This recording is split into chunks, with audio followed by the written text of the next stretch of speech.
할렐루야. 평안하셨죠? 네, 기도회나 이렇게 교회 모이는 횟수가 많다 보니까 우리 권사님들 너무 힘이 드실 것 같아요. 하지만 그 마음속에 그 하나님을 향한 사랑과 열정은 더 뜨거워지리라 믿습니다. 때를 따라 돕는 은혜를 얻기 위해 은혜의 보좌 앞에 오신 우리 성도님들, 또 온라인으로 시청하고 계신 성도님들, 주님의 이름으로 환영합니다. 우리 주님께 영광 돌리는 찬양 올릴까요? 찬송가 270장 부르시겠습니다.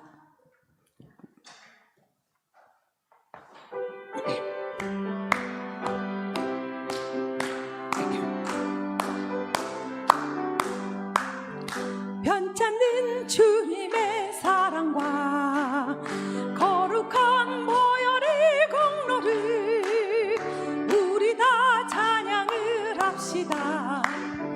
주님을 만나볼 때까지 예수는 우리를 기쁘게 하시는 주시니 그의 피 우리를 눈보다 더 이게 하셨네. 우리를 깨끗게 한 피는 무궁한 생명의 물일새. 생명의 구원을 받은 자 하나님 찬양을 합시다. 예수는 우리를 기쁘게 하시는 주시니 그의 피 우리를 눈보다 더 이게 하셨네. 주님의 거룩한 보혈을 날마다 입으로 간증해 담대히 싸우며 나가세. 천국에 들어갈 때까지 예수는 우리를 기쁘게 하시는 주시니 그의 피 우리를 눈보다 더 이게 하셨네. 십자가 단단히 붙잡고 날마다 이기며 나가세. 머리에 면류관 쓰고서 주 앞에 찬양할 때까지 예수는 우리를 기쁘게 하시는 주시니 그의 피 우리를 눈보다 더 이게 하셨네. 아멘. 아멘 되시죠? 네, 다음 찬양은 183장 부르시겠습니다. 빈들의 마른 풀같이. 오늘 같은 날씨에 딱 어울리는 찬양이죠?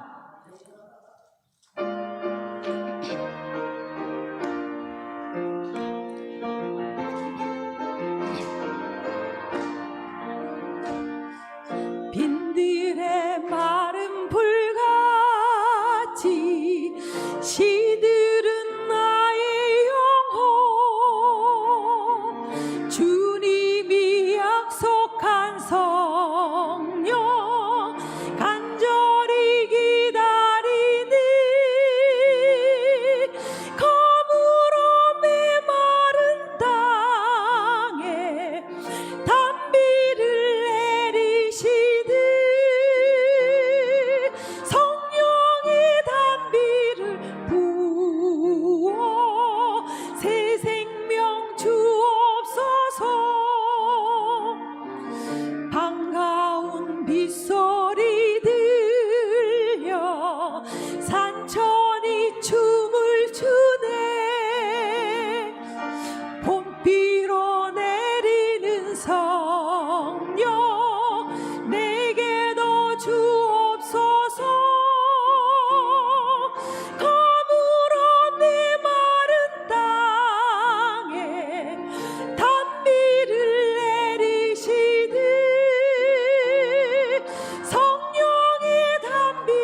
심령 위에 성령을 부소서.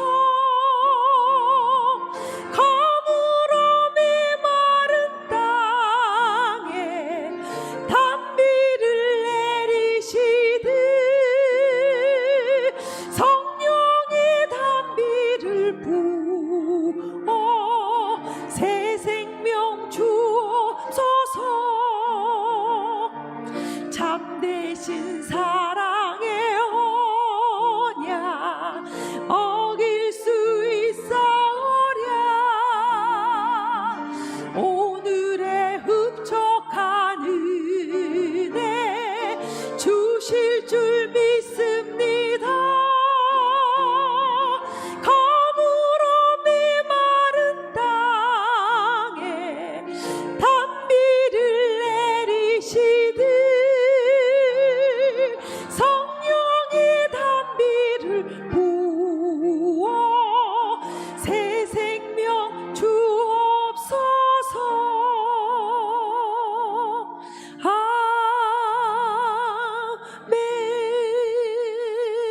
아멘. 아멘. 찬송가 266장 부르시겠습니다.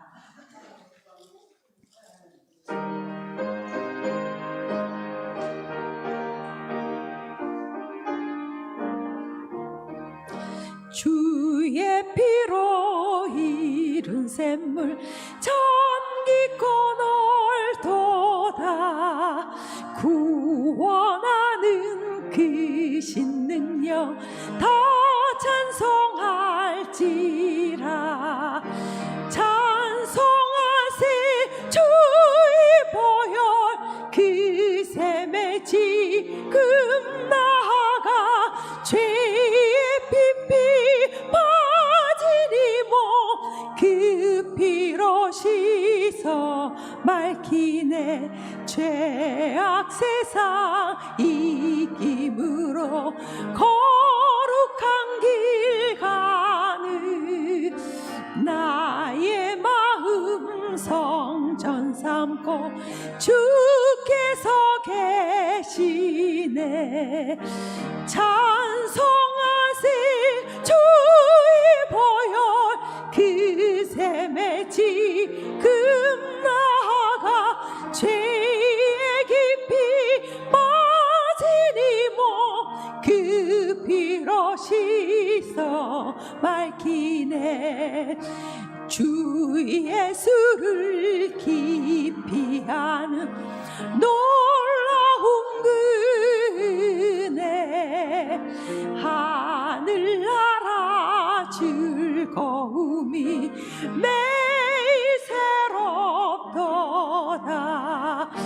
찬송하세 주의 보혈 그 샘에 지금 나아가 죄의 깊이 빠지니 몸 그 피로 씻어 맑히네. 1절 2절 다시 하겠습니다. 주의 피로 이룬 샘물 참 깊고 넓도다. 구원하는 크신 능력 다 찬송할지라. 찬송하세 주의 보혈 그 샘에 지금 나아가 죄의 깊이 빠지니 몸 그 피로 씻어 맑히네. 주 예수를 이은 거룩한 길 가는 나의 마음 성전 삼고 주께서 계시네. 찬송하세 주의 보혈 그 샘에 지금 나아가 죄의 깊이 빠짐이 몸 그 피로 씻어 맑히네. 아멘. 오늘도 목사님 말씀을 통해서 우리 갈급한 심령이 성령 충만의 시간이 되시기를 바랍니다. 아멘. 다 같이 경건한 마음으로 조용히 기도하심으로 제1지역 주최 수요 오전 예배를 하나님께 드리도록 하겠습니다.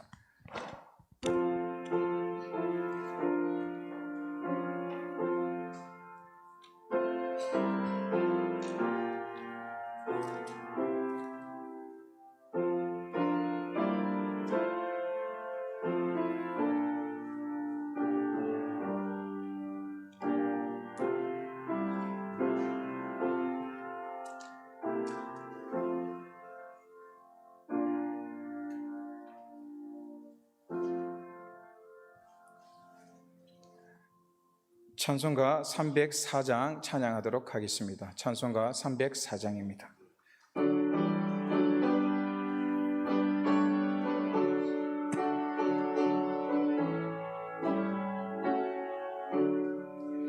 그 크신 하나님의 사랑 말로 다 형용 못하네. 저 높고 높은 별을 넘어 이 낮고 낮은 땅 위에 죄범한 영혼 구하려 그 아들 보내사 화목제물 삼으시고 죄 용서하셨네. 하나님 크신 사랑은 증량 다 못하네. 영원히 변치 않는 사랑 성도여 찬양하셈. 괴로운 시절 지나가고 땅 위에 영광 새할 때 주 믿지 않던 영혼들은 큰 소리 외쳐 울어도 주 믿는 성도들에게 그 사랑 베푸사 우리의 죄 사했으니 그네 잊을까. 하나님 크신 사랑은 증량 다 못하네. 영원히 변치 않는 사랑 성도여 찬양하셈. 하늘을 음아리 삼고 바다를 먹물 삼아도 한없는 하나님의 사랑 다 기록할 수 없겠네. 하나님의 크신 사랑 그 어찌 닿았을까. 저 하늘 높이 쌓아도 채우지 못하리. 하나님 크신 사랑은 증량 다 못하네. 영원히 변치 않는 사랑 성도여 찬양하세.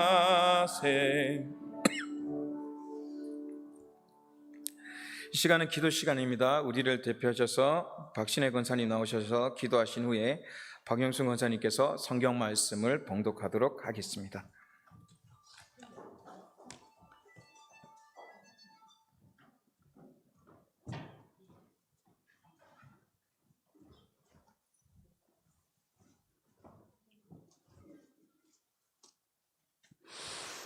다 같이 기도드리겠습니다. 사랑과 은혜가 풍성하신 전능하신 아버지 하나님, 주님의 은혜를 생각할 때마다 진심으로 감사를 드리옵나이다. 하나님 아버지, 우리가 너무도 부족하고 연약하여 하나님 앞에 나올 수 없지만은 하나님의 무조건적인 사랑으로 우리를 불러주셔서 오늘도 저희들을 구별하여 주님 전에 나와서 하나님께 예배할 수 있도록 은혜 베풀어 주심을 감사드립니다. 하나님 아버지, 오늘 이 시간 영과 진리로 하나님 앞에 진실한 예배를 드릴 수 있도록 도와주시옵소서. 우리의 믿은 모든 기도와 찬양과 간구가 주님 앞에 상달될 수 있도록 도와주시옵소서. 아버지 하나님, 우리는 지금 아주 힘든 세상에 살고 있습니다. 코로나19라는 바이러스와 함께 우리가 걸어가고 있습니다. 아버지 하나님, 생명의 주인이신 하나님만 저희들은 바라볼 뿐입니다. 이스라엘 백성들이 광야를 통과할 때에 모세가 구리뱀의 장대에 매달은 구리뱀을 쳐다보는 자마다 살았고 전염병에 걸리지 않았습니다. 하나님 아버지시여, 오늘도 우리는 주님만을 바라봅니다. 주님이 한 번만 명령하시면 이 바이러스는 다 물러갈 줄 믿습니다. 저희들을 택하신 주님이시여, 우리의 눈물 어린 기도와 간구를 들으셨고 하루속히 이 세상에서 우리 곁에서 이 코로나 바이러스라는 전염병이 속히 깨끗이 사라질 수 있도록 주님 명령하여 주시옵소서. 그래서 우리들 힘차게 밝고 아름다운 세상을 주님과 함께 살아갈 수 있는 저희들 될 수 있게 도와주시옵시고, 우리에게 바이러스를 주셔서 그 바이러스로 전염병을 예방할 수 있도록 면역력과 능력을 우리에게 허락하여 주시옵소서. 이를 위해서 우리는 기도합니다. 주님이시여, 우리 기도와 간구를 들어 주시옵시고, 우리 중에 특별히 더 연약한 자가 있을진데 하나님 아버지, 그들을 돌아보시고 붙들어 주셔서 하나님 치유하여 주셔서 우리와 함께 주님을 향한 천성으로 길을 갈 수 있도록 도와주시옵소서. 아버지께서 우리 성지교회를 세우심을 감사드립니다.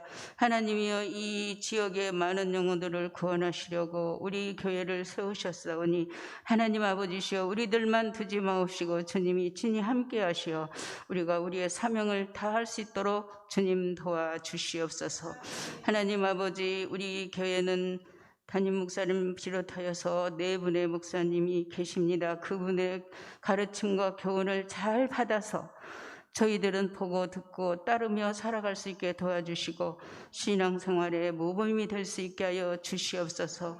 우리 교회가 감리교회에서 제일 가는 교회가 될 수 있도록 질적으로 영적으로 날마다 성장시켜 주시옵기만을 간절히 바라고 원하옵나이다. 목사님들 건강을 허락하여 주시고 늘 함께 하시고 붙들어 주시옵소서. 강단에서 전해지는 생명의 말씀과 영의 양식이 우리들을 살게 하시고 우리는 그대로 뜻을 따라 살아갈 수 있도록 주님 도와주시옵소서.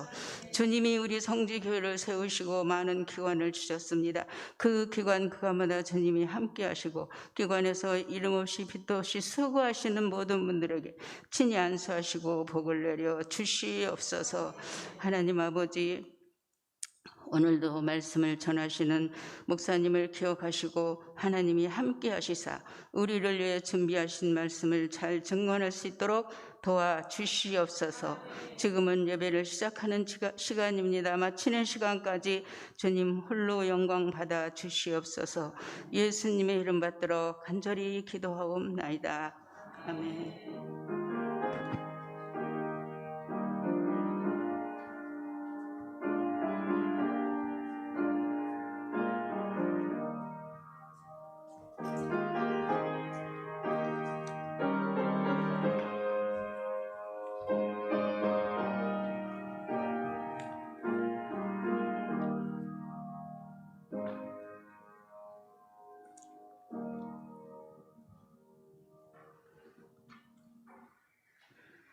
오늘 우리에게 주시는 하나님의 말씀을 봉독하겠습니다.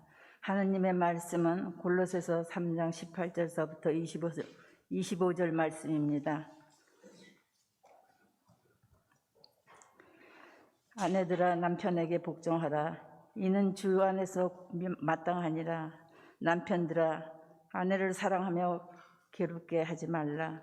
자녀들아 모든 일에 부모에게 순종하라. 이는 주 안에서 기쁘게 하는 것이니라. 아비들아 너희 자녀를 노엽게 하지 말지니 낙심할까 함이라. 종들아 모든 일에 육신의 상전들에게 순종하되 사람을 기쁘게 하는 자와 같이 눈가림만 하지 말고 오직 주를 두려워하며 성실한 마음으로 하라. 모든 일을 하든지 무슨 일을 하든지 마음을 다하여 주께 하듯 하고 사람에게 하듯 하지 말라. 이는 기업의 상을 주께 받을 줄 아나니 너희는 주 그리스도를 섬기느니라. 불의를 행하는 자는 불의의 보응을 받으리니 주는 사람을 외모로 취하심이 없느니라. 아멘.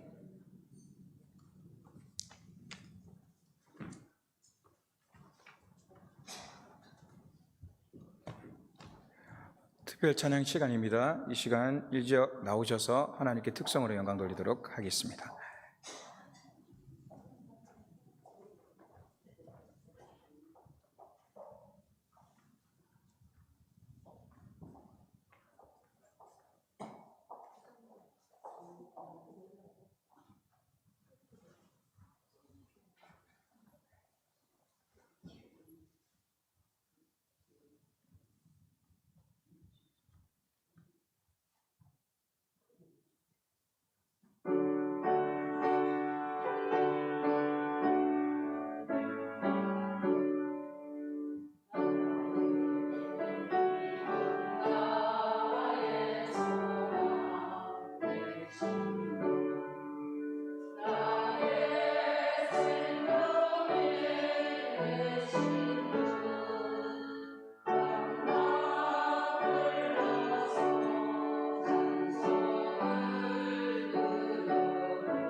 샬롬, 하나님의 평강이 넘치길 간절히 소망합니다.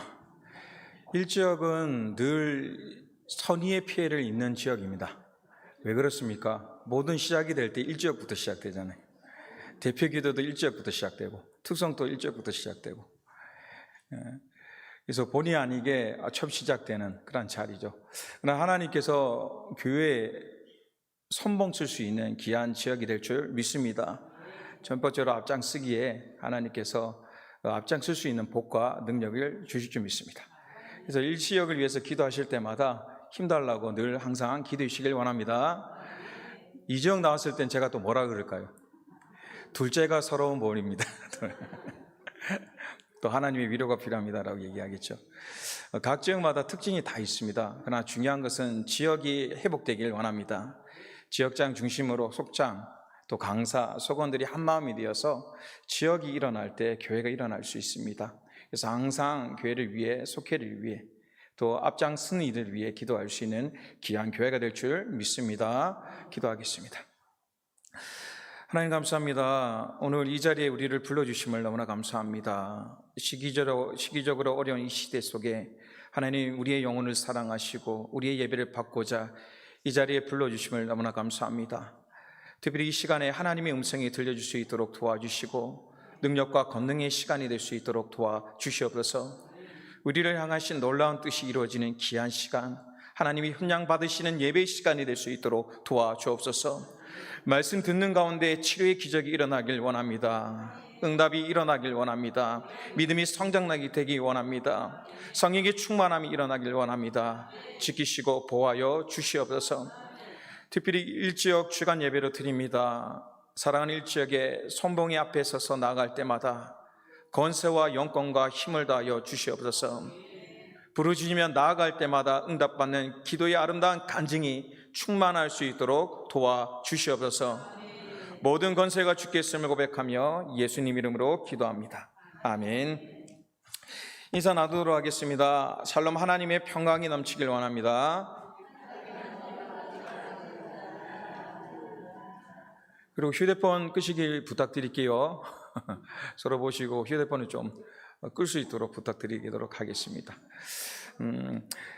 겨울, 이제 곧 겨울이 다가오지 않습니까? 겨울하면 무엇이 가장 먼저 생각납니까? 눈, 예, 또 여러 가지 있겠죠. 또 겨울하면 딱 떠오르는 단어들. 기독교인이기 때문에 성탄절이 먼저 생각날 수도 있죠. 크리스마스도 생각날 수도 있고요. 그러나 개인적으로 이 겨울하면 가장 중요한 것이 무엇인가라는 질문 속에 이 옷이라고 생각합니다. 옷, 목도리, 그죠? 옷이나 목도리가 너무너무 중요하죠. 다닐 때 감기나 또 추위를 감당해야 하기 때문에 겨울에 무엇이 중요하냐라고 생각했을 때 수많은 것이 있지만 이동할 수 있는 옷이 아닌가. 또 무엇이 떠오를까요, 겨울하면? 저는 개인적으로 겨울하면 호빵, 고구마 먹고 싶으시죠? 호빵 잘 기억나시죠? 들어가면 이제 가게 입구에 있었던 호빵, 모락모락 나면서 있고요. 또 고구마도 이제 구운 고구마 있잖아요, 장작이. 그래서 먹고 나면 입 주위가 거먹게 되는 거. 그래서 우리가 겨울하면은 떠오르는 것이 다양하겠지만 옷이 생각나기도 하고 또 먹는 것이 생각나기도 하죠. 그렇다면 가족 하면 무엇이 중요하고 무엇이 떠오릅니까? 겨울하면 앞에 일전에 있던 것이 떠오른 것처럼 가족하면 무엇이 가장 중요하고 무엇이 떠오를까요? 수많은 대답이 있을 수 있지만 오늘 본문과 관계되면 이 관계라는 것, 가족 중에 가장 중요한 것이 무엇인가? 바로 관계라고 말씀드릴 수 있다는 것이죠. 관계라는 것은 어떤 뜻을 가지고 있습니까? 둘 또는 여러 대상이 서로 연결되어 있다라고 말씀하는 거죠. 서로 남자와 여자가 서로 모르는 사이 속에서 관계를 갖게 돼서 어떻게 됩니까? 결혼하게 되고 사랑이라는 관계, 또 연애라는 관계, 대화라는 관계를 가지고 깊어짐을 통하여 가정을 이루게 되죠. 그리고 그 사이에 누가 태어납니까? 자녀가 태어나죠. 자녀도 부모와 관계가 이루어지는 것이죠. 또 형제 간의 관계, 또 이 가정이 어떻게 됩니까? 사회와 다른 가정과 관계를 갖게 되는 것이죠. 그래서 우리의 인생에 보면 거미줄처럼 수많은 관계 속에 살아가고 있다는 것이죠. 그러면 건강한 가정, 믿음의 가정은 어떠한 가정이냐면 서로의 관계가 좋은 가정이 훌륭한 가정이고 믿음의 가정이고 칭찬받을 수 있는 가정이라 말씀드릴 수 있다는 것입니다. 오늘 본문에는 어떤 것을 나타내고 있냐면 서로의 관계를 어떻게 가져야 하는가에서 골로새서가 말씀하고 있다는 것이죠. 골로새 3장 18절에서 25절 말씀은 우리가 관계, 사회적으로 부부의 관계, 자녀의 관계를 어떻게 관계를 가질 때 아름다운 가정이 될 수 있는가에 대해서 설명하고 있다는 것입니다. 오늘 말씀을 통하여 관계 회복들이 일어나길 간절히 축원합니다. 관계 회복을 통하여 온전한 가정, 하나님이 보시기에 합당한 가정이 되기를 간절히 축원합니다. 그렇다면 첫 번째 무엇입니까? 우리가 말씀을 봤는데요, 18절 말씀에 읽도록 하겠습니다. 아내들아 남편에게 복종하라. 이는 주 안에서 마땅하니라. 아멘. 하나님의 말씀이지만 딱 들을 때 어떠세요? 좀 마음속에 여러 가지 어려움이 생기죠. 무슨 단어 때문에 그렇습니까? 다른 건 다 괜찮은데 복종하라. 누구에게? 남편에게. 바뀌었으면 참 좋겠잖아요. 그런데 오늘 성경에 보니까 남편에게 복종하라. 그리고 더 중요한 것은 주 안에서 마땅하다라고 말씀하는 것이죠. 왜 복종이라는 단어 속에 우리가 여러 가지 반감이 생기냐면 그 단어의 의미 때문에 그렇죠. 복종이라는 것은 무엇이냐면 남의 명령이나 의사 또는 규칙 따위에 조금도 어긋남 없이 지키는 것이죠. 상대방의 감정과 환경이 중요한 것이라 그 말이 중요하기 때문에 행동해야 하는 것이죠. 그래서 복종이라는 단어는 누가 들어도 마음속에 반감이 일어날 수밖에 없다는 것이죠.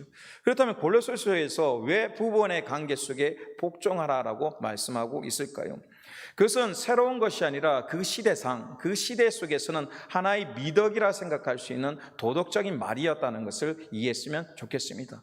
왜입니까? 골로새의 그러한 연도를 예수님이 태어난 후에 62년으로 잡을 때 우리나라는 가야 시대라고 얘기할 수 있죠. 가야 시대. 가야 시대 엄청난 시대잖아요. 그 속에서 부부의 관계 속에 또 여성에 대한 얘기를 한다는 것은 획기적이며 큰 사랑인 것을 알 수 있는 것이죠. 그래서 이 시대에 복종하라는 의미는 말 그대로 이렇게 살아야 한다 의미보다 그 속에 하나의 미덕, 하나의 질서라는 응답을 줄 수 있는 것이죠. 그렇다면 이 복종이라는 단어를 어떤 관계 속에 다시 한번 우리가 생각해야 할까요? 이 관계는 하나님과의 우리의 관계로 생각하시길 간절히 소망합니다. 하나님과 우리의 관계, 유대인들은 마지막 날에 큰 잔치가 일어난다 그랬죠. 그리고 신령한 예수님, 신랑이신 예수님이 순결한 신부를 찾는 것이죠. 순결한 신부가 누굽니까? 예수님을 믿는 사람, 하나님을 믿는 사람들이 순결한 신부로 그 잔치의 자리에 나온다고 말씀하셨다는 것이죠. 그렇다면 오늘 우리의 관계 속에서 하나님과 우리의 관계 속에 반드시 회복해야 할 것이 무엇이냐면 바로 복종의 자세라는 것을 기억하길 원합니다. 하나님과 우리의 관계 속에서 많은 부분이 있지만 이 시대 속에 다시 한번 점검하고 나가야 할 부분이 무엇이냐면 복종이라는 단어인 것이죠. 우리가 성경을 바라보면 하나님의 사람들이 이 복종이라는 단어를 가지고 늘 살았다는 것이죠. 어떤 사람이 있었습니까? 우리가 너무나 잘 아는 아브라함이죠. 아브라함은 인생 속에서 복종할 수밖에 없는 단계가 참 많았죠. 이해 안 되는 것. 75세에 갈대 우르에서 나오라 그랬죠. 그것은 이사 가는 정도가 아니라 생명의 위협과 모든 것을 버리고 나아가는 그러한 상황인 것이죠. 차라리 부르면 젊은 날에 부를 것이지 75세 모든 것이 정착되어 있는 그 시간 속에 나아라고 말씀하는 것이죠. 그것은 순종의 자세가 아니라 복종의 자세로 나올 수밖에 없었다는 것이죠. 그리고 100세에 누구를 줍니까? 하나밖에 없는 이삭을 주게 되는 것이죠. 이삭은 언약의 자녀였지 않습니까? 근데 하나님께서 그 자녀를 번제로 바쳐라고 말씀하셨다는 것입니다. 그것을 어떻게 우리가 순종으로 이해할 수 있습니까? 근데 아브라함은 그 순간 복종의 자세로 나갔다는 것이죠. 그리고 놀라운 사건은 복종할 때 임하는 은혜가 무엇이냐면 순종의 은혜가 임한다는 것을 기억하길 원합니다. 무슨 뜻인지 모르고 그것을 울면서 했지만 나중에 보니까 그 속에 하나님의 깊은 은혜와 뜻이 숨겨져 있었다는 것이죠. 그래서 하나님께서는 우리에게 이 관계 속에 복종의 관계를 회복되길 원한다는 것이죠. 빌립보서 2장 7절에서 8절 말씀도 예수님과 하나님의 관계에 복종이라는 그러한 단어가 나오게 되는데요. 같이 읽도록 하겠습니다. 오히려 자기를 비워 종의 형체로 가지사 사람들과 같이 되셨고 사람의 모양으로 나타나사 자기를 낮추시고 죽기까지 복종하셨으니 곧 십자가에 죽으심이니라. 아멘. 예수님 또 하나님의 관계 속에서 이해되지 못하는 부분도 있었을 것입니다. 왜 이렇게 하십니까? 이것보다 더 다른 방법이 있지 않습니까? 요청할 수 있는 자격과 권리가 가지고 계셨다는 것이죠. 그러나 주님께서는 복종의 자세로 어떻게 해요? 죽기까지 복종함으로 하나님께 나갔다는 것입니다. 오늘 우리 신앙생활 속에서 이해되는 부분들이 많이 있습니까? 신앙생활을 하면 할수록 상황과 모습 속에 이해 안 되는 부분이 참 많죠. 자녀들을 바라볼 때, 가정을 돌아볼 때, 나의 삶을 바라볼 때 나의 뜻대로, 나의 원대로, 나의 소원대로 심지어 원치 않은 일들이 당할 때마다 원망이 일어나고 왜 이렇습니까? 라고 한탄할 수밖에 없는 그러한 상황이 될 때가 참 많죠. 그것이 깊어지면 예배 자리에 나오지 못하고 더 이상 기도하지 못하고 심지어 교회를 떠날 수밖에 없는 가정, 그러한 가정이 얼마나 많은지 모릅니다.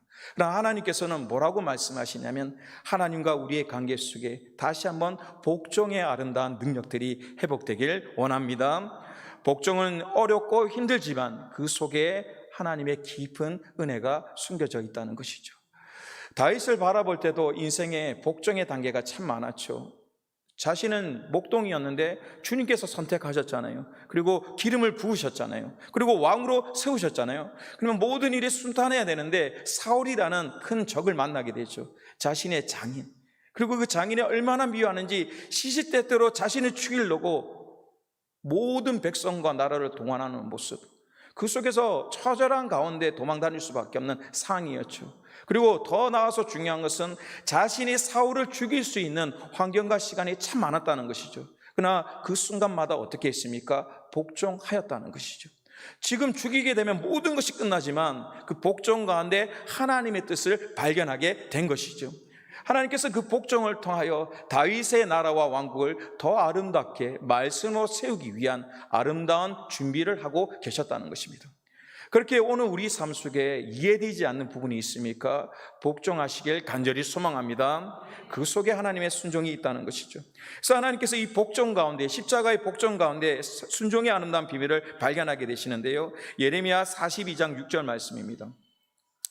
어떻게 말씀하고 있습니까? 우리가 당신을 우리 하나님 여호와께 보내면 그의 목소리가 우리에게 좋든지 좋지 않든지 막론하고 순종하려 함이니라. 우리가 우리 하나님 여호와의 목소리를 순종하면 우리에게 무엇이 있다고요? 복이 있으리라.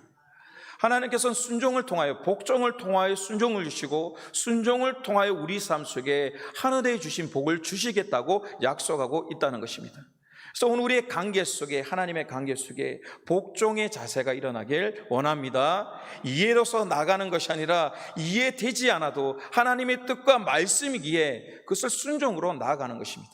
그러면 그 다음에 우리가 알지 못하였던 깊고 신비로운 하늘에서 주시는 복을 누릴 수 있는 그러한 권세와 능력을 주신다는 것이죠. 오늘 신앙생활에 하나님의 관계를 기억할 때마다 하나님, 내가 다시 한번 복종의 자세가 회복될 수 있도록 도와주시옵소서. 이에 대해서 믿는 것이 아니라, 행할 수 있어서 믿는 것이 아니라, 할 수 없어도, 행할 수 없어도 하나님께 복종하기를 원합니다. 그리고 그 다음에 하나님이 주신 순종의 자세, 아멘으로 갈 수 있는 감사의 자세, 그리고 내가 계획치도 못하고 생각지 못한 하나님의 놀라운 비밀은 그러한 능력과 기적을 맛봄을 통하여 삶의 간증이 충만한 귀한 성지 가족이 되길 간절히 축원합니다. 두 번째는 무엇입니까? 19절 말씀을 합독하도록 하겠습니다. 19절 말씀, 남편들아 아내를 사랑하며 어떻게 하지 말라고요? 괴롭게 하지 말라. 남편들아 아내를 사랑하며 괴롭게 하지 말라. 다른 말로 사랑하는데 어떤 사랑을 해야 된다고요? 괴롭지 않는 사랑을 해야 하는 것이죠. 많은 사람은 사랑한다라고 얘기하면서 상대방이 그 사랑, 잘못된 사랑으로 상처를 받아도 본인은 다 희생했다, 모든 것을 주었다라고 생각하는 것이죠. 괴롭지 않는 사랑은 무엇이냐면 상대방을 깊게 배려하는 사랑이라고 말씀할 수 있다는 것입니다. 최근에 우리 임영웅 씨, 트로트 가수 아시죠? 그 가수가 유명해졌던 게 어느 60대 노부부 이야기 아시죠? 네. 이번에 많이 불렀던 그것도 있을지 모릅니다. 제가 이 노래는 잘 몰랐는데 준비를 하면서 이렇게 좀 찾아봤죠. 이 노래가 왜 인기가 있었을까? 왜 이 노래를 부르면 많은 분들이 눈물을 찔까? 어떤 노래에 그런 비밀이 있을까라고 했죠. 이 노래는 김광석 씨가 1990년도 그리고 95년도에 리메이크하면서 떴던 노래인데요. 작곡은 누가 했냐면 이 김목경 씨라는 분. 이 김목경 씨라는 분이 영국 유학을 갔는데 자신의 옆 집에 이 노부부가 살았어요. 한 달에 한 번에 자신의 아들과 손자들이 오는데 그걸 기다리고 반갑게 여기는 모습이 너무나 감동적이어서 그것을 가지고 이렇게 쓴 것이죠. 가사를 좀 보도록 할까요? 가사를 보면 보이시나요? 안 보이셔도 다 가사 아시죠? 여기 보시면 곱게 희던 그 손으로 넥타이를 메어주던 때라는 단어가 나오고요. 또 막내 아들 대학 시험 뜬 눈으로 지새던 밤이라는 단어 나오고 또 큰 딸아이 결혼식 날 흘리던 눈물 방울, 그리고 가장 심금이 울리는 것이 무엇이냐면 다시 못 올 그 먼 길을 어찌 혼자 가려 하오. 여기 날 홀로 두고 여보 왜 한마디 말이 없소. 여보 안녕히 잘 가시게. 여보 안녕히 잘 가시게. 가사가 엄청 오묘하거나 신비롭지 않지만 왜 많은 사람의 심금을 울렸냐면 인생의 모든 여정이 담겨져 있는 것이죠. 앞에 보면 그 손으로 넥타이를 매주었다는 것이 신혼을 얘기하는 것이죠. 신혼 때 서로의 넥타이를 매주고 몸매매를 하는 그런 풋풋한 사랑들이 일어나고요. 두 번째는 어떤 일이 납니까? 자녀에 대한 사랑으로 바뀌게 되죠. 자녀가 시험을 치고 시험을 친다면 부모는 밤을 새면서 기다렸다 그 모습. 그리고 또 어떠합니까? 사랑했던 딸아이, 또 자녀들이 성장해서 결혼하는 그 가정. 그리고 가장 마음에 심금을 울리는 것이 무엇이냐면 이제 사별이라 얘기할 수 있죠. 우리는 소천이라 얘기하지만 이제 육체로는 절대 볼 수 없는 그 마지막 길을 보내는 자와 떠나는 자의 안타까움들이 이렇게 있는 것이죠. 제가 20대 때 어머니가 돌아가셨는데 어머니가 40대 돌아가신 거죠. 그렇게 따지면 40대 이렇게 위암으로 5년 고생하시다가 떠나셨는데 저희 아버지가 지금도 살아계신데 인생이 순탄하지 않았죠. 북한에서 이렇게 가족이 내려와서 일간 친척이 없었고 또 부모님들 일찍 여의셔서 이렇게 형 밑에서 이렇게 다 그때 그렇게 자랐지 않습니까? 그렇게 자라다가 결혼을 했고 그 당시에 머리가 좋으셔서 부산 상고로 들어가셨는데요. 그때 돈이 없어서 더 이상 학교를 다닐 수 없어서 또 중채로 나오게 되고 그런 가정의 역경들이 참 많았죠. IMF도 맞게 되고 사우디도 가셨고 그러나 그 어려운 가정 속에 단 한 번 욕하는 것도 보지 못했고 우시거나 분노하시는 것을 보지 못했어요. 그냥 그것을 참으면서 그냥 살으셨던 것 같아요. 근데 어머니가 이제 소천하시고 마지막 장지에 가서 마지막 단계가 되었을 때 아버지가 엄청 우시는 거예요. 제가 태어나서 지금까지도 그렇게 우신 적을 한 번도 본 적이 없어요. 아버지는 자녀들에게 가정 속에 단 한 번도 눈물을 흘리지 않으셨어요. 근데 그 마지막 단계 속에 얼마나 우시는지 막 너무너무 우시는 거예요. 근데 그것이 지금 또 각인이 되어 있는 것이죠. 이유가 무엇입니까? 한평생 살았던 일을 보낸다는 그 아픔. 그래서 이 노래를 들을 때마다 공감할 수밖에 없는 상황이죠. 그래서 이 노래 가사를 들으면 어떤 생각이 되냐면 참 부부간에 아니면 이 만남이 애틋하면서 깊다라는 표현을 가지고 있죠. 또 한 곡은 개인적으로 좋아하는 곡인데요. 나훈아의 사랑. 아십니까? 나훈아의 사랑. 한번 불러드리려고 하다가 불러드리면 또 설교 하나도 생각 안 나실까 봐. 가사 보면 되게 유치하면서도 강렬한데요. 어떠냐면 이 세상에 하나밖에 둘도 없는 내 여인아, 보고 또 보고 쳐다보도 싫지 않는 내 사랑아, 비 내리는 여름날에 내 가슴은 우산이 되고 눈 내리는 겨울날에 내 가슴은 불이 되리라. 그리고 온 세상을 다 준다 해도 바꿀 수 없는 내 연이나 잠시라도 떨어져서 못 살 것 같은 내 사랑아. 그리고 행여 당신 외로울 때 내가 당신 친구가 되고 행여 당신 우울할 때 내가 당신의 웃음을 주리라. 이 세상에 하나밖에 둘도 없는 내 연이나 보고 또 쳐다봐도 싫지 않는 내 사랑아. 거의 복음성가 수준이잖아요. 하나님과의 우리 관계 봐도 또 보고 싶고 싫지 않고. 그래서 부를 때마다 이걸 가사를 생각할 때마다 야 복음성이다 이거 복음성.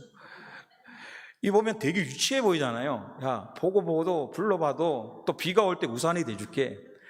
눈이 올 때 내가 불이 돼줄게. 되게 유치하잖아요. 민망하잖아요. 근데 이 사랑을 들을 때 많은 사람이 감동이 일어나죠. 강렬한 사랑, 열정적인 사랑. 부부의 관계 속에 우리가 그런 사랑들이 있었잖아요. 그래서 두 가사가 많은 사람에게 심금을 울리는데 앞의 가사는 부부의 관계 속에 깊고 애틋한 사랑, 그리고 나훈아의 사랑은 열정적이고 정열적인 사랑. 이 두 가지만 하나만 이뤄도 우리는 부부 속에 아내와 남편 관계 속에 참 인생을 잘 살았다라고 얘기할 수 있다는 것이죠. 그러나 우리가 신앙 안에 이것만으로 만족할 수 없는 하나가 있는데요. 무엇이냐면 바로 영적인 관계라는 것입니다. 서로 애틋하고 깊고 또 정열적으로 사랑할 수 있지만 그러나 더 중요한 것이 그 속에 있는데 그것이 무엇이냐면 영적으로 서로를 올바로 세워줘가는 관계, 영적으로 하나님께 더 나갈 수 있도록 기도하는 관계, 그 관계가 바로 부부의 필요한 관계이며 회복되어야 할 관계라는 것을 기억하길 원합니다. 그 마틴 루터 아시죠? 종교개혁을 했던 유명한 목사님. 그분의 까트리라는 이 분이 있었는데요. 이 분이 얼마나 지혜로운 사람이냐면 돼지 장사를 했어요. 돼지를 판매하고 돈을 모아서 무엇을 했냐면 큰 집을 샀습니다. 그럼 생각할 때 잘 먹고 잘 살라고 큰 집을 샀는가? 아닙니다. 어떻게 했냐면 그것이 루터의 친구들이 오면 먹여주고 재워주고 거기서 토론을 하고 자신들의 꿈을 꿀 수 있도록 환경을 이렇게 만들어줬던 여인인 것이죠. 이 여인이 까띠레라는 여인이 얼마나 굉장한 믿음을 가지고 있었냐면 루터가 이제 하나님의 일을 한다고 얘기를 했을 때 가톨릭 교황청에서는 이 교권의 환가에서 투자한다 해서 사형 명령을 내리게 되고요. 파문이라는 그러한 엄청난 일이 된 것이죠. 그래서 도망 다닐 수밖에 없는 상황이 되었죠. 성주 아는 지인 성주를 찾아서 들어가서 하나님께 기도한 것이 아니라 앞으로 어떻게 살까에 대한 두려움이 일어나니까 포도주로 날마다 지새우면서 괴로워하는 그러한 인생을 살아갈 때였습니다. 그때 하루는 까띠레라는 여인이 상복을 입고 이렇게 나오죠. 그러니까 루터가 야 누가 죽었냐 무슨 상복을 입고 있냐 그러니까 그 여인이 뭐라 그랬냐면 하나님이 죽으셨습니다.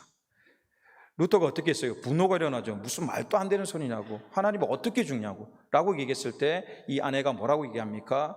당신이 하나님이 살아계신 것을 알면서 낙심하고 상심하는 그 모습을 보니까 하나님은 죽은 것과 마찬가지라고 그렇게 얘기를 하는 것이죠. 그때 루터가 그것을 경종을 잊고 또 새로운 도전을 해서 일어날 수 있다는 일이라 이것은 굉장한 유명한 일화인 것이죠. 이 가정을 보면 단순히 먹고 애틋하고 정열적으로 산 것이 아니라 그 속에 영적으로 힘들어지고 쓰러질 때 그것을 일으켜 세울 수 있는 그 관계가 무엇입니까? 바로 부부의 관계, 그것이 서로 아내와 남편의 관계라는 것을 기억하길 원합니다. 그래서 부부는 깊고 애틋한 사랑, 열정적인 사랑으로만 끝나는 것이 아니라 영적으로 온전하게 세워지도록 돕는 것입니다. 하나님께 온전히 설 수 있도록 서로 채워지는 관계가 그러한 관계인 것이죠. 신약에 보면 이러한 관계에 부부가 또 나오죠. 누굽니까? 브리스가와 아굴라죠. 브리스가와 아굴라가 남편인데도 불구하고 이름을 얘기할 때 누가 먼저 나옵니까? 부인인 브리스가가 먼저 나오죠. 이 두 부부는 어떻게 됐습니까? 로마에서 바울을 만나게 되고 또 선교 때문에 고린도를 떠나게 되고 에베소를 떠날 때마다 모든 자신의 기업과 모든 것이 세워졌는데도 불구하고 가는 곳마다 가정을 따라가는 것이죠. 그리고 그 가정을 개방해서 교회로서 성장시킬 수 있도록 했던 귀한 부부. 그래서 성경에는 이 부부를 사도 바울이 뭐라고 표현하고 있냐면 로마서 16장 3절에서 4절 말씀입니다. 같이 읽도록 할게요. 너희는 그리스도 예수 안에서 나의 동역자들인 브리스가와 아굴라에게 문안하라. 그들은 내 목숨을 위하여 자기들의 목까지도 내놓았나니 나뿐 아니라 이방의 모든 교회도 그들에게 감사하느니라. 아멘. 이분은 어떤 부부였습니까? 남편 입장에서는 자신이 먼저 쓸 수 있잖아요. 남편이기에 자신의 이름을 먼저 내셀 수도 있는데도 불구하고 영적으로 당신이 더 중요해, 영적으로 당신이 더 의미가 있어 그 이름의 모습을 양보해 줬다는 것이죠. 가는 곳마다 아내가 먼저 불러줘도 남편은 어떠한 입장이라 자신의 자존심 때문에 내가 먼저 나가야지 라고 얘기하는 것이 아니라 영적으로 섬길 수 있는 자세, 때로는 아내가 힘들어할 때 일으킬 수 있는 자세가 되었고 또 반대가 되었을 때 아내가 그 일을 감당해야 한다는 것이죠. 우리가 삶의 터전을 버리고 교회를 위해서 하나님의 뜻을 위해서 나아간다는 거 쉽지 않습니다. 또 한 번 세워졌던 그 자리를 다시 한번 버리고 또 다른 데로 간다는 것이 쉽지 않죠. 그러나 이 부부가 영적으로 하나 되었기에 하나님의 일에 온 마음을 집중하며 살아갈 수 있었던 귀한 가정이라고 우리가 안다는 것이죠. 오늘 인생에 살아갈 때 그냥 부부 속에 열정을 가지고 사이가 좋고 아름답게 사는 거 너무나 행복합니다. 맞습니다. 그러나 그 속에 더 중요한 것은 우리가 마지막 그날까지 서로를 위해 영적으로 세울 수 있는 그러한 부부의 관계들이 되길 간절히 소망합니다. 그러한 모습 속에 나아가기를 원합니다. 그렇다면 질문이 생기게 되죠. 지금 나는 자녀가 없습니다. 아니면 나는 사별했습니다. 혼자가 되었습니다. 때로는 이혼하였습니다. 그럼 우리는 가정이 아닙니까? 라는 질문을 던지게 되죠. 그의 해답은 무엇입니까? 아니라는 것이죠. 아까 말씀드렸죠. 가정이라는 정의는 무엇입니까? 관계라고 말씀드렸잖아요. 관계를 가지고 있다면, 심지어 내가 손자 소녀와 살고 있다면 가정이 될 수 있는 것이죠. 한 곳에 살 수 없지만 그러나 연락을 하고 만날 수 있다면 관계를 가지고 있는 것이죠. 때로는 이혼을 했다, 또 혼자이다 라고 얘기하지만 중요한 것은 관계를 갖고 있다면 교회에 나와 성도들의 관계, 또 속회의 관계, 신앙의 모든 관계를 가질 때 우리는 무엇이라 얘기할 수 있냐면 바로 가족이라고 말씀할 수 있습니다. 그러나 이 가족의 중요한 것은 무엇이냐면 앞전과 같이 영적으로 세울 수 있는 부모와 또 할머니와 할아버지가 되길 간절히 소망합니다.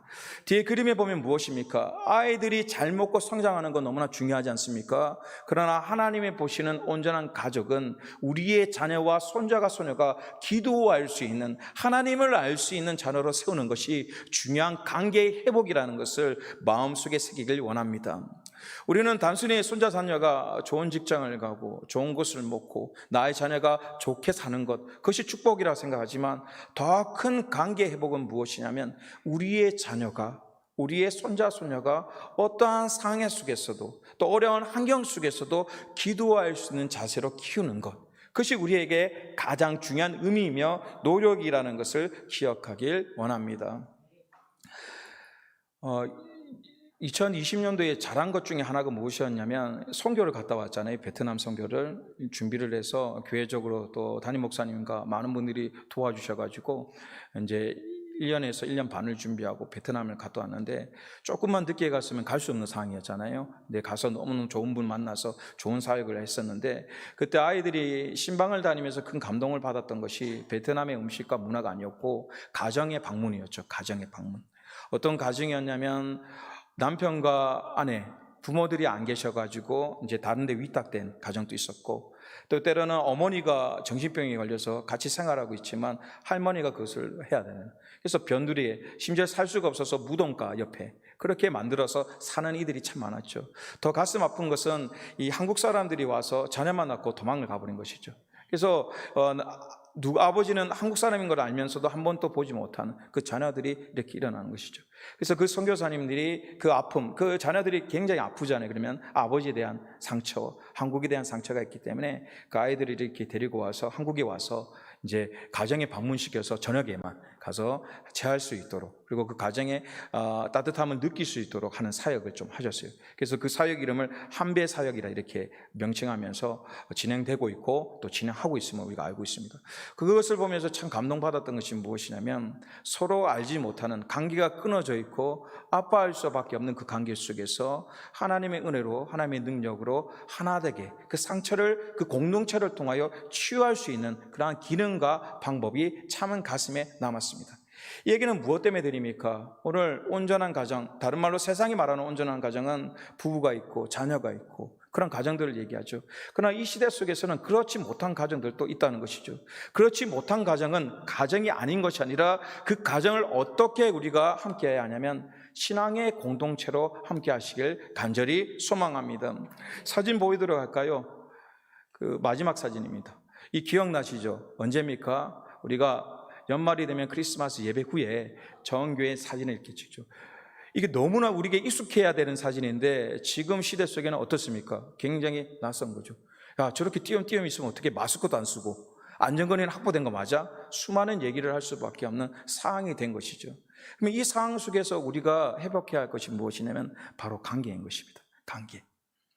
서로 영적으로 힘들고 시대적으로 힘들 때 힘들기 때문에 포기하거나 무시하거나 돌아선 것이 아니라 힘들기 때문에 저렇게 하나의 공동체처럼 한 사진 속에 다 들어가 있는 것처럼 서로를 위해 기도할 수 있는, 말과 행동이 따뜻함이 있을 수 있는, 또 부족함을 서로에게 채울 수 있는 그러한 신앙의 공동체의 관계들이 다시 한번 회복되기를 간절히 소망합니다. 그것이 우리 교회의 공동체의 사진이었고 우리가 1년 전만 해도 당연하다 살았던 모습이라는 것이죠. 그래서 이 시대 속에서 우리가 회복할 것이 가정의 관계 속에 부부와 아내, 또 자녀와 손자의 관계도 회복되어야 하지만 성도들 간의 관계들도 다시 한번 회복하길 원합니다. 그 회복이 무엇이냐면 온전한 가정, 하나님께서 보시기에 합당한 공동체와 가정이 될 줄 믿습니다. 그래서 어려운 가정들이 있습니까? 그들을 위로해 주시고 기도해 주시기 부탁드립니다. 내가 물질이 없습니까? 그들을 물질로 섬길 수 없다면 그들을 만났을 때 따뜻한 한마디라도 그들의 심령을 녹일 수 있는 관계, 그러한 관계의 모습 속에 있기를 원합니다. 서로를 더욱더 격려하고 영적으로 세울 수 있도록 기도할 수 있는, 이쪽이 기도할 수 없는 상황이면 내가 대신 기도할게요 라고 얘기할 수 있는, 당신의 자녀를 위해서 기도할 수 없다면 내가 기도할게요. 또 내가 자녀가 없기에 내 자녀처럼 당신을 위해, 자녀를 위해 기도하겠습니다라는 것. 또 나의 자녀가 직장과 좋은 곳에 갔기 때문에 내가 이 목을 또 사랑한 당신을 위해서 또 기도하겠습니다라는 것. 잘되면 잘된 마음을 가지고 서로를 위해 기도하고, 안타까우면 안타까운 마음을 가지고 서로 기도할 수 있는 공동체. 그 공동체가 될 때 아름다운 가정이 되며 온전한 교회와 회복의 신앙 공동체가 될 줄 믿습니다.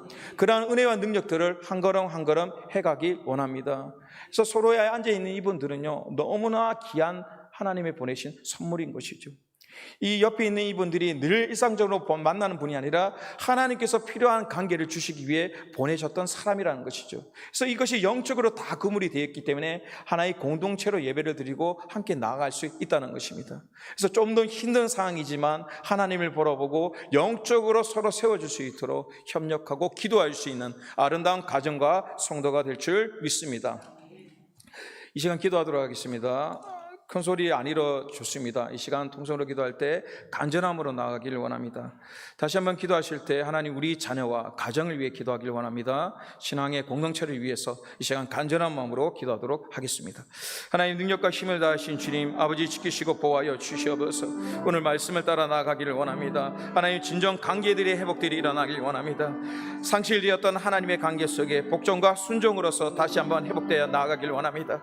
때로는 이해되지 않는다고 원망하며, 때로는 우리의 뜻대로 되지 않는다고 원망하며 나갈 때가 얼마나 많았습니까? 그러한 가정 속에 기도를 잊어버렸습니다. 예배를 잊어버렸습니다. 비전과 소망을 잊어버렸습니다. 하나님, 우리의 영혼을 불쌍히 여기시고 긍휼히 여기셔서 다시 한번 은혜로 회복되길 원합니다. 하나님의 관계가 온전한 관계로 다시 한번 회복되길 원합니다. 주님 구주로 믿습니다. 하나님, 이 세상을 다스리며 주관하신 나의 아버지로 믿습니다. 다시 한번 그 관계의 회복들이 우리의 예배와 기도를 통하여 회복될 수 있도록 도우시고 인도하여 주시옵소서. 각 가정의 관계들이 회복되길 원합니다.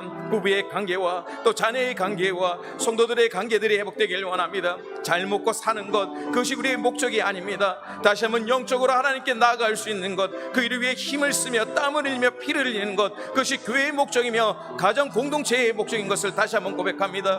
하나님, 다시 우리의 가정을, 우리의 공동체를 회복시켜 주시옵소서.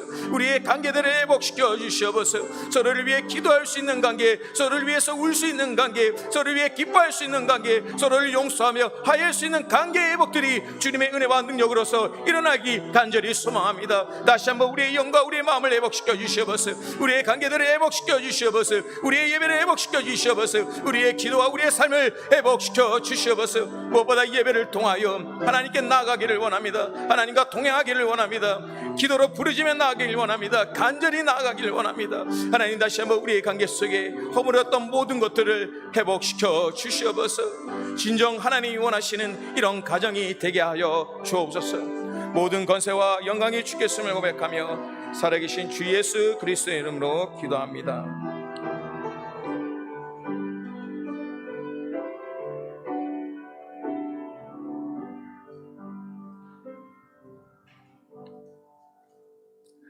서로 인사 나누도록 하겠습니다. 주님의 은혜로 관계를 회복합시다.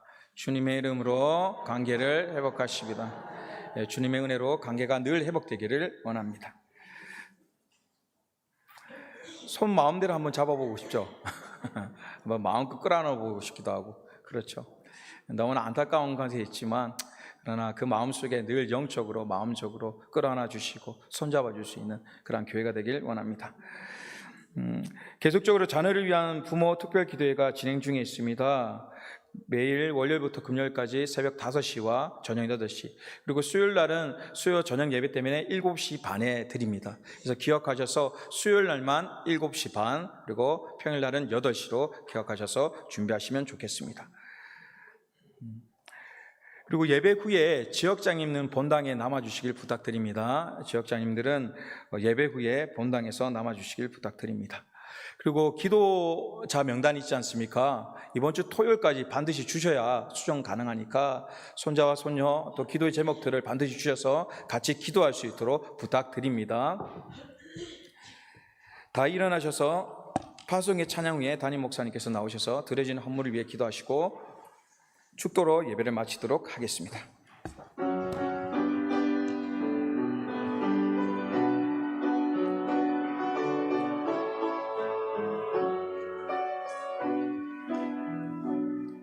너의 가는 길에 주의 평강이 있으리. 평강의 왕 함께 가시니 너의 걸음 주 인도하시리. 주의 강한 손 널 이끄시리. 너의 가는 길에 주의 축복이 있으리. 영광의 주 함께 가시니 내가 밟는 모든 땅 주님 다스리리. 너는 주의 길 예비케 되리. 주님 나라 위하여 길 떠나는 나의 형제여, 주께서 가라시니 너는 가라. 주의 이름으로 거칠은 강야 위에 꽃은 피어나고 세상은 내 안에서 주님의 영광 보리라. 강하고 담대하라. 세상 이기신 주 늘 함께 너와 동행하시며